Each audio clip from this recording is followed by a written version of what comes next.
जन्म कुंडली के ये जो विश्लेषण का कार्यक्रम है, आज मैं इस कार्यक्रम में एक 33 वर्षीय, ये जो कुंडली आपके सम्मुख है एक युवती की है। मैं आपके सम्मुख इसको लेकर के आया हूं। जब ये युवती अपने पिता के साथ आई तो इसका रोना देख करके पहले तो मैं कर्तव्य विमूढ़ हो गया, कर्तव्य शून्य हो गया कि मेरी समझ में ही नहीं आ रहा था कि मैं ज्योतिष का फलादेश करूं, विश्लेषण करूं। क्योंकि जब इस जातिका की कुंडली को मैंने देखा और साथ ही साथ इसके हथेलियों का मैंने जब परीक्षण किया, तो जिस बात को लेकर के ये परेशान थी, या यूं कहें कि एक रोगी जिसको मन में केवल संशय हो कि उसको कोई भयंकर रोग हो, और डॉक्टर ने परीक्षण करने के बाद यह पाया कि जिस बात का इसे केवल संशय है, रोग उससे कहीं ज्यादा भीषण है। निश्चित रूप से उस समय उस व्यक्ति को यह बता पाना बड़ा मुश्किल कार्य है। कुछ ऐसी ही घटना मेरे साथ भी घटी। इस लड़की का विवाह 2015 के अप्रैल में हुआ। पिता किसान हैं। मैं आपको बताते चलूं, यह जन्म कुंडली बिहार का एक जिला है समस्तीपुर, वहीं से मुझे वो लोग आए और मुझे ये कुंडली उन लोगों ने दिखाई। पिता की एक लौती ये लड़की, वैसे दो भाई, लड़की में ये अकेली। विवाह में जितना हो सके एक किसान परिवार का, और आप सामान्य तौर पे अगर सोचें कि कुछ बहुत खर्च इन लोगों ने नहीं किया हो, तो मैं आपको बता दूं कि विवाह में लगभग जो खर्च किया था, वैसे तो बताना मुझे नहीं चाहिए, परंतु लगभग खर्च 20 लाख रुपए एक सामान्य किसान ने किया, क्योंकि एक बेटी और बड़े शौक से उन लोगों ने विवाह किया। हां, इस विवाह के चलते इन लोगों को जरूर कुछ अपने जमीन वगैरह बेचने पड़े, लेकिन विवाह के पश्चात जब पहली बार लड़की गई, वहां पर 15 दिन वो रही। वो वक्त उस लड़की का कहना है कि मैं आज भी उस वक्त के लिए तरस रही हूं। बहुत बढ़िया समय था 15 दिन मेरे जीवन का। बस यूं समझ लीजिए कि विवाह का वही एक 15 दिन बहुत बढ़िया था। मैं लौट करके आई। दोबारा जब मैं गई, मेरे पति 6 भाई हैं। उन लोगों ने विवाह से पूर्व मेरे पिता को यह बताया कि लड़का कॉलेज में प्रोफेसर है। मेरे पिता भाई बहुत सीधे लोग हैं, सरल लोग हैं। इन लोगों ने यहां तक पता नहीं किया कि वो लोग सच बोल भी रहे हैं अथवा नहीं। बाद में पता चला कि वो एक सामान्य जॉब है तो किसी कॉलेज में ही, लेकिन सामान्य जॉब, प्रोफेसर की बात सीधे कही गई थी, लेकिन किसी एक छोटे पद पर है। वो छोटे से छोटे पद पर, जिसकी सामान्य सैलरी कोई 10-12 हजार रुपए। खैर, वहां ये लोग ठगे गए। समस्या यही समाप्त नहीं हुई, समस्या तो अभी शुरू भी नहीं हुई। लड़का जो है वो 6 भाई, और बाकी की उसकी जो 5 भाई की जो पत्नियां हैं, वो कभी इसको अपने घर में चाहती ही नहीं। मैं इस बात को लेकर के भी ज्यादा समस्या नहीं मानता। समस्या तो अब आ रही है, और वो ये कि लड़की को जबरदस्ती दूसरे माह ससुराल से मायके भेज दिया गया। मायके ये कह करके भेजा गया कि तुम जाओ और कुछ दिनों बाद फिर आ जाना, अपने घर चली जाओ, मां से मिल लो। लड़की उस समय तैयार नहीं थी कि नहीं, अभी तो तुरंत ही मैं आई हूं, क्या करनी इतनी जल्दी जाऊंगी। लेकिन उन लोगों ने भेजा। जब लड़की घर पहुंची तो जो लोग विवाह करवाने वाले थे, यानी मीडिएटर, उनके माध्यम से यह सूचना दी गई कि यह लड़की प्रेग्नेंट थी। यह झूठा आरोप इस लड़की पर लगाया गया। अब मैं आता हूं इस पूरी परिस्थिति के अंत पर, कुंडली विश्लेषण करने से पूर्व। इस लड़की का रोना, कि इसका कहना था अपने पिता से कि मुझे उस घर में भेज दीजिए, मैं वहां जाकर के मर भी जाऊं तो कोई बहुत बड़ी बात नहीं, मैं वहीं जाकर के जान दे दूंगी। एक भारतीय नारी यही सोचती है। दर्शकों, मैं अपने जन्म कुंडली के इस कार्यक्रम में कई बार ऐसा ही कुछ कार्यक्रम मैंने किया जिस पर मैंने देखा कि YouTube पर कुछ लोगों ने ऐसे कमेंट किए, उन लोगों का ऐसा मानना था कि मैं ऐसी राय लोगों को कैसे दे सकता हूं, जैसा कि मेरा अपना पर्सनली मानना होता है हमेशा कि अगर इस तरह की परिस्थिति उत्पन्न हो भी रही हो तो वहां भी प्रयास यह किया जाए कि किसी तरह से उस वैवाहिक जीवन को बचाया जाए। तलाक बड़ा सरल है, कोर्ट में जाकर के केस कर देना यह बहुत सरल है, और सामने अगर भाषणबाजी करनी हो तो बहुत सारे लोग इसी बात के लिए बैठे हैं।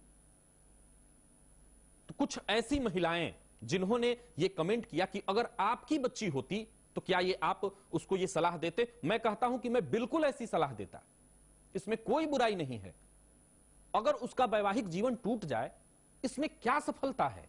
सफलता तो इस बात में है कि लड़की जिस घर में जाए, कहा जाता है, मैं ये नहीं कह रहा हूं कि सारा का सारा दारोमदार लड़की के माथे ही डाला जाए, लेकिन मैं ये अवश्य कह रहा हूं कि लड़की दो दो घरों को संभालती है।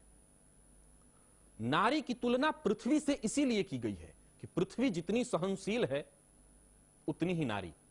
हो सकता है आज के इस परिवेश में मेरी इस बात से बहुत सारे लोग नाराज हों, लेकिन जरा गौर करें वो लोग, इस लड़की के इस बात पर, ये मैं नहीं, वो लड़की कह रही है कि मैं मर भी जाऊं लेकिन वहीं जाकर के मरना चाहता हूं। विवाह, गौर करने वाली बात है कि मात्र 33 वर्ष की उम्र।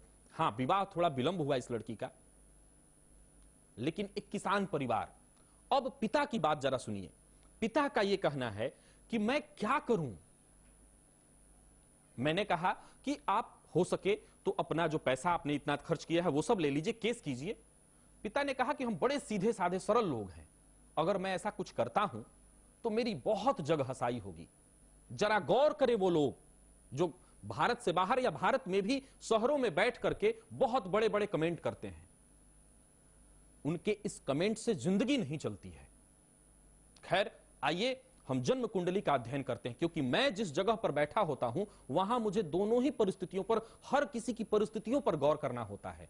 भाषण देना बहुत सरल है किसी के जीवन पर। आइए जन्म कुंडली का अध्ययन करते हैं।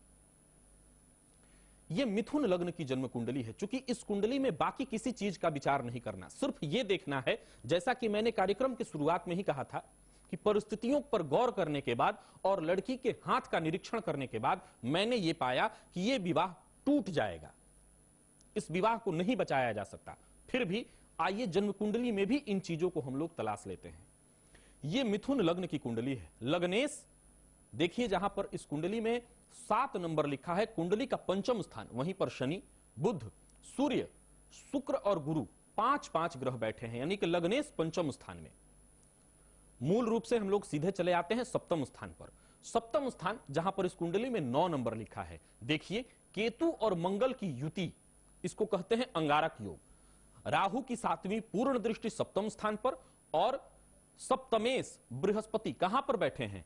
अपने शत्रु शुक्र के घर में।